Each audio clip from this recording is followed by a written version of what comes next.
혹시 그런 용어를 들어본 적이 있는지 모르겠습니다. 분리주의자. 우리가 TV 매스컴을 통해서 가끔씩 그런 용어들을 들을 때가 있어요. 분리주의자. 그래서 분리주의는 인종의 갈등을 일으키고 또 언어의 충돌, 문화의 충돌, 성적 차별, 지역 갈등, 이런 여러 가지 다양하게 일어납니다. 분리주의라는 것은 다양한 영역에서 일어나게 되는데, 이렇게 분리시킨 이런 어떤 이 성향을 가진 사람들을 분리주의자다 이렇게 이야기를 하는데, 헬라어로 파리사이오스라고 이렇게 얘기해요. 파리사이오스. 우리가 한글 성경으로 봤을 때 한글 성경에는 뭐라고 나와 있냐면 바리새 이렇게 나옵니다. 파리사이오스. 이게 헬라어인데 바리새파다. 우리가 성경에 보면 바리새인 이러잖아요. 이게 분리주의자라는 뜻이에요. 분리주의자 이런 뜻인데 배타적이다 이런 의미를 갖고 있습니다. 그러니까 많은 영역에서 분리주의자들이 있고 그런 일들을 하는 사람들이 있는데, 성경에 특별히 종교적인 측면에서 분리주의를 일으키는 사람이 바리새인들이었습니다. 바리새인들은 이렇게 신앙적, 종교적 측면에서 분리주의자들인데 율법을 아주 철저히 지키는 사람들이에요. 철저히. 아주 세모까지. 그러니까 사람들은 아예 기억 저장할 수 없는 그런 율법의 규칙까지도 다 이렇게 되도록이면 철저하게 지키려고 하는 사람들이 분리주의자인데, 그것까진 좋아요. 이 율법을 잘 지키려고 하는 노력이니까 좋습니다. 그런데 문제는 자기들이 이렇게 철저하게 지킨다는 것을 가지고 그렇게 하지 못하는 다른 사람들과 자기 자신들을 분리시키는 거예요.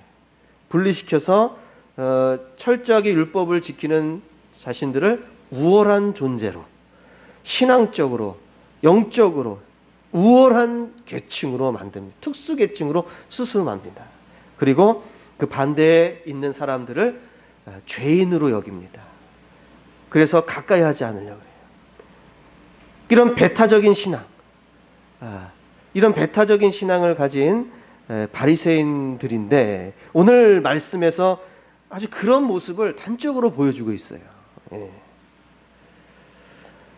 철저히 율법을 지키는 자신들은 의인이다. 그렇지 않은 사람은 죄인이다. 딱 구분 짓습니다. 분리시켜요.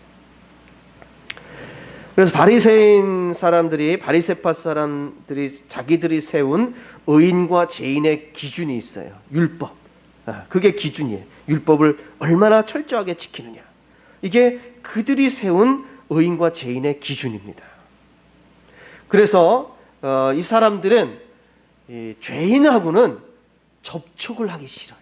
접촉을 하지 않아요. 왜냐하면 율법의 그런 접촉 자체도 정결법에 어긋나기 때문에, 접촉하면 불경스러운 것과 접촉하면 자기도 불경스러워진다고 믿습니다. 그렇게 생각을 하기 때문에 접촉을 하지 않으려고 해요. 죄인들과 한 상의 식사도 하지 않고 악수도 하지 않고 접촉하지 않습니다.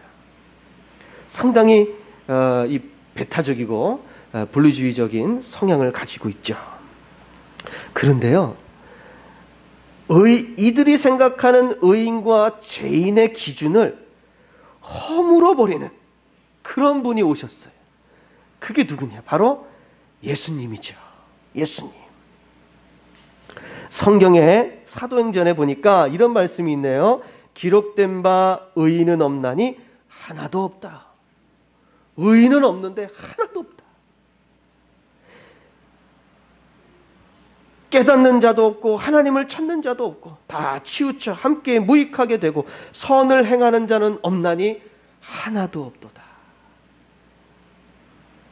다 죄인이라는 거예요. 의인은 하나도 없다. 하나님이 보실 때, 하나님의 입장에서, 하나님이 세상을 내려다보실 때 의인은 하나도 없대요. 네. 비행기 타보셨는지 모르겠어요. 비행기 한번 타보니까 높은 항공에 올라가서 아래를 내려보니까 도대체 어떤 게 높은 건물인지 어떤 게 낮은 건물인지 당최 모르겠더라고요. 높이 올라가니까. 그러니까 우리가 이 낮은 곳에서 볼 때는 누가 더 크고 누가 낮고 뭐 이런 구분들을 가지고 살지만 사실 높이 계신 하나님의 눈에는 다 똑같아 보이는 거예요. 오늘 성경에 나오는 사건을 한번 자세히 들여다봅시다. 예수님의 기준이 무엇인가? 분명하게 드러나 있으니까 한번 잘 보십시다. 바리새인과 바리새인 초대가 있어서 식사하러 가셨어요. 예수님께서 자리에 앉아 있을 때 한 여자가 예수님께 향유 담은 옥합을 가지고 와서 예수님의 뒤로 그 발 곁에 서서 울며 눈물로 예수님의 발을 적십니다. 이게 왜 이 그림이 어떻게 되냐면 이 이스라엘 사람들이 식사하는 방법이요, 우리처럼 식탁에 이렇게 앉아서 그런 식사가 아니에요. 옛날 팔레스타인의 문화가 뭐냐면 누워서 먹습니다. 식사를 누워서 옆으로 이렇게 옆으로 누워서. 옛날 혹시 영화 보시면은 이 로마인들이든 그 당시에 보면 이렇게 옆으로 누워 기대가지고 누워서 이렇게 식사하는 게 그게 일반적이에요. 그 당시에. 그러니까 예수님이 뒤에서 발 곁에 이렇게 누워 있으니까 저쪽 발 곁에서 하기가 좀 편하겠죠. 예수님 머리맡에는 못 가겠고 발 곁에 서가지고 눈물로 그 발을 적시고 입 맞추고 머리털로 닦고 입 맞추고 향유를 그 발에 붓습니다. 머리도 아니고 발에다 부어요. 그 귀한 것을. 그런데 이 여자가 어떤 여자냐? 성경은 죄를 지은 여자다 이렇게 돼 있어요. 죄를 지은 여자다. 죄를 지었으니까 죄를 지은 여자라고 얘기했겠죠. 정말로 죄를 지었을 겁니다. 그런 여인을 보고 바리새인은 마음속으로 이런 생각을 했어요. 야, 이 예수라는 이 사람이 선지자라면 자기를 만지는 이 여인이 누구이고 곧 죄인인 줄을 알았으리라. 그 바리새인이 그 여자가 죄인인 것을 알 정도로 그 여인은 죄인으로 낙인 찍힌 사람이에요. 그런데 예수님이 보통 바리새인의 성향, 종교적 성향으로는 절대 이 죄인하고는 접촉 금지입니다. 접촉 금지예요. 그런데 예수라는 사람이 이 여인이 자기의 발에다가 눈물로 적시면서 그 발을 머리털로 닦고 향유를 붓고 입 맞추는 접촉을 그냥 놔두는 것으로 봤을 때는 선지자가 아니든지 아니면 이 사람은 이 여인과 같이 불경스러운 사람이 된 것이다. 이렇게 생각을 하는 거죠. 자기를 만지는 사람이 이 여인이 죄인인 줄 알았으면 선지자라면 접촉을 못하겠을 것이다. 이런 생각을 갖는 거예요. 알았으리라. 그렇게 하도록 두지 않았을 것이다. 그리고 자기를 만지는 이라는 이런 표현을 씁니다. 자기를 만지는. 그러니까 죄인이 만지는 것이 얼마나 불경스러운 건지 지금 이 바리새인의 머릿속에 가득 차 있는 거죠. 자기를 만지는. 그러니까 예수님이 이제 여인하고 접촉했어요. 이 죄인하고 접촉했어요. 그러면 이 바리새인은 이 예수님을 이제 죄인 취급하기 시작합니다. 그런 생각을 하고 있는 바리새인에게 예수님은 한 가지 이야기를 들려주십니다. 예수님은 마음의 중심을 아시고 사람의 생각을 아시니까 무슨 생각하는지 알고선 한 가지 이야기를 들려주세요. 그런 생각에 사로잡혀 있는 이 바리새인에게 빚 주는 사람이 빚진 자의 빚을 탕감해 주는 비유의 말씀이에요. 아마 처음 이 말씀이 시작될 때 이 바리새인은 갑자기 예수님이 무슨 뜬금없이 이상한 소리를 하시네. 전후 맥락에 그 자기 생각을 아직 들키지 않았을 때, 처음 말씀이 시작될 때 너무 뜬금없이 이야기를 한다고 생각을 했을 겁니다. 비유의 이야기를 다시 한번 들여다보면 빚 주는 사람에게 두 명의 빚진 자가 있어요. 한 명은 500데나리온, 한 명은 50데나리온의 빚을 졌습니다. 그런데 두 명 모두 다 그 빚 준 사람이 어떻게 했습니까? 탕감해줬어요. 둘 다. 500데나리온 빚 준 사람과 50데나리온 빚 진 사람을 둘 다 모두 탕감을 해줬습니다. 그리고는 바리새인에게 물어봐요. 둘 중에 누가 더 그를 사랑하겠느냐? 너무 쉬운 대답이죠. 너무 쉬운 대답. 바리새인은 주저함 없이 말했습니다. 제 생각에는 많이 탕감받은 사람입니다. 그리고 예수님께서 그래, 그렇게 말한 너의 판단이 참 맞다, 이렇게 말씀하십니다. 그래, 네 생각이 정말 옳다. 네 판단이 정확하다. 너무 깨닫기 쉬운 이치이기 때문에. 너무 쉬운 이치예요.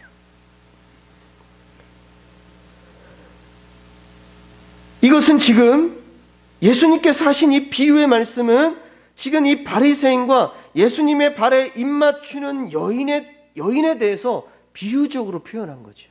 그렇죠? 이 바리새인과 이 성경에 이 지금 비유의 말씀을 들려주는 500데나리온 빚진 사람하고 50데나리온 빚진 사람은 이 바리새인과 그 여자예요. 그러니까 이 비유로 듣는 이 이야기는, 이 교훈적인 이야기, 이것은 쉬운 이치이기 때문에 쉽게 깨달았어요. 그런데 현실에서는 깨닫지 못한다는 거예요. 이야기로는 깨달을 수 있어도 현실에서는 깨닫지 못하는 거예요. 바리새인 그 사람도 자기도 그 이야기의 대답을 쉽게 말할 수 있을 정도인데, 그런데 현실에서는 깨닫지 못해요. 지금 무슨 의미입니까? 야, 이 이야기의 의미는 알면서 지금 네 사정은 모르냐? 이거죠. 응? 이 이야기는 그렇게 쉽게 깨달으면서 어째 이 여자가 하는 행동하고 네가 하는 행동하고 그건 깨닫지 못하냐? 그래요. 자기에게 적용하는 게 이렇게 어려워요. 자기에게 적용하는 게. 우리도 혹시 그렇지 않나요? 말씀을 듣기는 깨닫기는 쉬운 것 같아요. 근데 나한테 적용하는 건 쉽지 않다. 50보 100보라는 말을 많이 들어보셔서 아시죠? 네? 50보 도망한 사람이 100보 도망한 사람을 비웃는 거예요. 50보 도망한 사람이 100보 도망한 사람을 비웃어. 조금 낮고 못한 차이가 있긴 있지만 본질적으로 그 차이가 없다는 거예요. 50보 100보. 50데나리온 빚진 사람이나 500데나리온 빚진 차이는 있죠. 50이냐 500이냐. 그런데 빚은 빚이에요.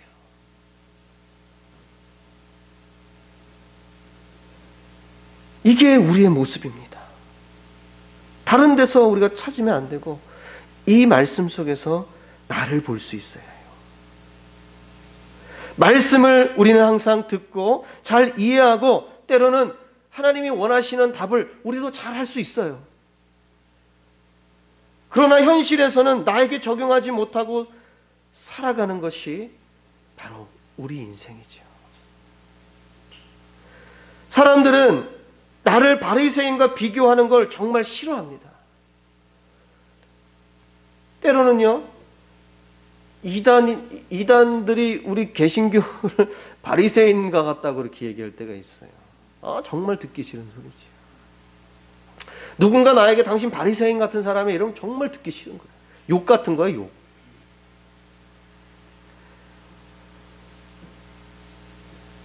남의 실수와 잘못에 대해서는 우리는 쉽게 판단하고 비판합니다. 그러나 누가 나를 비판하면 어떻습니까? 나도 비판해봤으니까 나도 비판받을 수 있지, 이렇게 우리가 단순하게 생각할까요? 세상에 그런 사람 많지 않아요. 견딜 수 없습니다. 내가 다른 사람을 비판할 자격은 있지만 남이 날 비판할 자격이 있다고 생각하는 사람 흔하지 않습니다. 나도 잘못할 수 있고 남도 잘못할 수 있습니다. 그가 죄인이라면 나도 죄인이지요. 그러나 사람들은 내가 남보다 더 나은 사람이다 라는 생각을 하고 삽니다. 그래서 나에게 어떤 특별한 권한이 있다고 생각해요.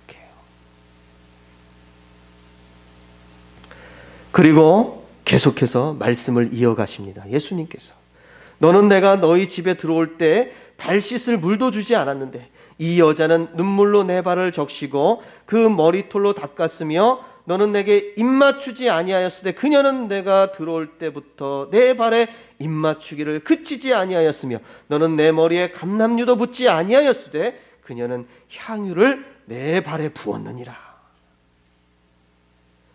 예수님께서는 그녀의 많은 죄가 사해졌기 때문에 그래서 그녀가 나를 이처럼 나에게 헌신하고 나에게 사랑을 하고 있는 것이다. 이렇게 말씀하십니다. 많은 죄가 사해졌기 때문에 이렇게 나에게 헌신하는 거야. 예수님을 초대한 이 바리새인은 얼마나 깨달았을까요? 바리새인에게 무언의 말씀을 하십니다. 이 비유의 이야기의 답은 쉽게 알면서 너의 인생의 답은 왜 모르느냐? 이 바리새인이 그 여인을 여전히 업신여긴다면 그는 자신이 죄인인 것을 절대 깨닫지 못하고 있는 거죠. 죄에 대한 망각 증세에 빠져 있는 거예요. 바리새인 열심히 율법을 지켰으니까요. 그 여인에 비하면 아마 죄가 50데나리온쯤 되겠네요. 그죠? 열심히 지켰으니까 50데나리온쯤 되겠어요. 그 여인은 죄인이라고 낙인 찍혔으니까 500데나리온쯤 되겠네요.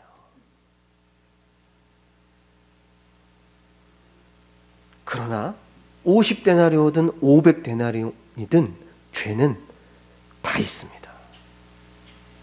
모두가 다 죄인입니다. 율법을 아무리 잘 지킨다 하여도요, 사람은 죄인의 굴레에서 벗어날 수 없습니다.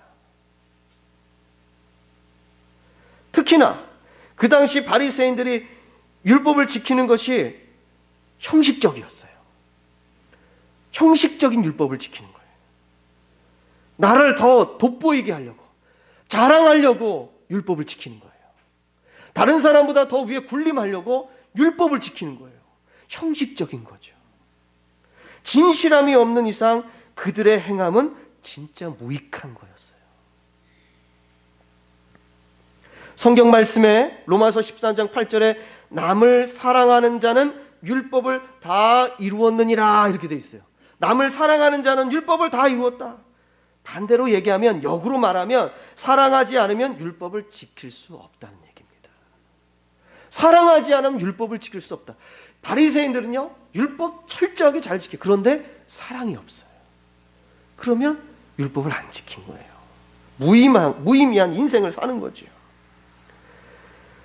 고린도전서의 13장의 말씀을 보면 내가 사람의 방언과 천사의 말을 할지라도 사랑이 없으면 소리나는 구리와 울리는 꽹과리가 되고 내가 예언하는 능력이 있어 모든 비밀과 모든 지식을 알고 또 산을 옮길 만한 모든 믿음이 있을지라도 사랑이 없으면 내가 아무것도 아니요 내가 내게 있는 모든 것으로 구제하고 또 내 몸을 불사르게 내줄지라도 사랑이 없으면 내게 아무 유익이 없느니라. 사랑이 없으면, 사랑이 없는 상태로 어떠한 헌신과 어떠한 이 일을 행하여도 아무 유익도 없고 아무것도 아니다. 그러니까 딱 그 꼴이죠. 바리새인들이 사랑 없이 철저하게 지키는 율법, 그게 무슨 의미가 있냐, 이렇게 말씀하시는 거죠. 빚주는 사람이 둘 다 탕감해 주었습니다.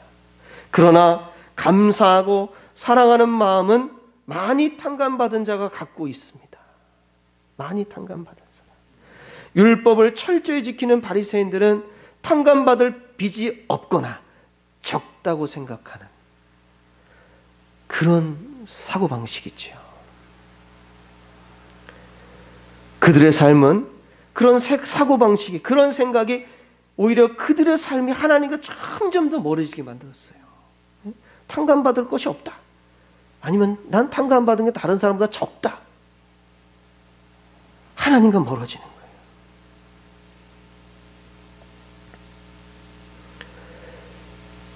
그런데 우리가 한번 생각해 볼 것이, 과연 누가 500데나리온 빚진 사람이고 누가 50데나리온 빚진 사람일까? 사랑 없이 율법을 지키는 이 바리새인들이 500데나리온, 차라리 500데나리온 빚진 사람 아닐까? 자기의 죄를 깨닫고 주님 앞에 그 은혜를 생각하며 감사함으로 향유를 붓는 이 여인이 차라리 하나님 보시기엔 50데나리온 빚진 사람이구나.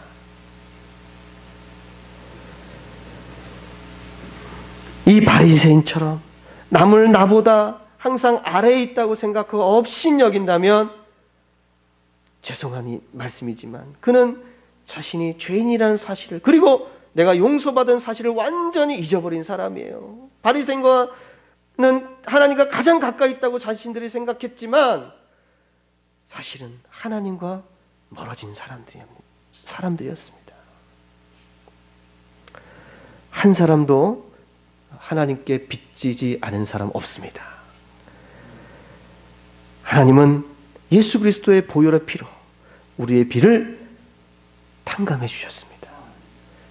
사실요, 지옥에서 천국으로, 죽음에서 영생으로, 죄인에서 의인으로 이런 은혜 받았잖아요. 적게 탕감받은 사람 있을까요? 예수 그리스도의 보혈의 피만이 그 빚을 탕감할 수 있는데 적게 탕감받은 사람 있을까요? 사실은요, 모두가 많이 탕감받은 사람이에요. 우리 모두가 많이 탕감받은 자로서 정말로 하나님 앞에 어떻게 나가야 되는지 깨달아야 되는 사람이죠. 내 죄는 가볍다고 생각하면 스스로 자멸하는 것입니다. 나의 인생, 나의 신앙생활을 우리가 한번 돌아보면서 생각해 봅시다. 나는 많은 빚을 탕감받은 사람처럼 그렇게 내가 살고 있을까? 주님께 많이 감사하고 주님을 많이 우리가 사랑하고 있는 것일까? 이 여인과 같은 낮아짐, 그리고 많이 탕감받은 것에 대한 감사에 대한 사랑과 헌신, 우리에게도 반드시 있어야 될 줄 믿습니다. 기도하시겠습니다. 참으로 좋으신 하나님 아버지, 하나님, 우리는 정말로 교만에 빠질 때가 많습니다.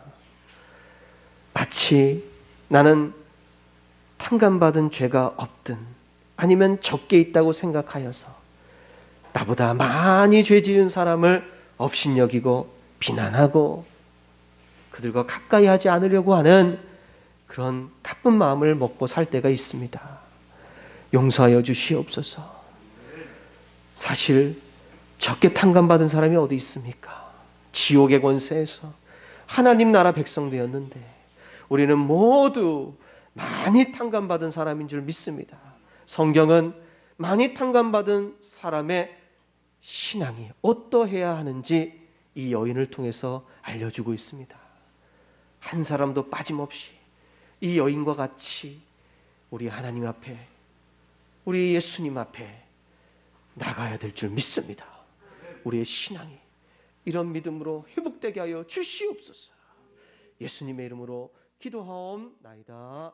아멘.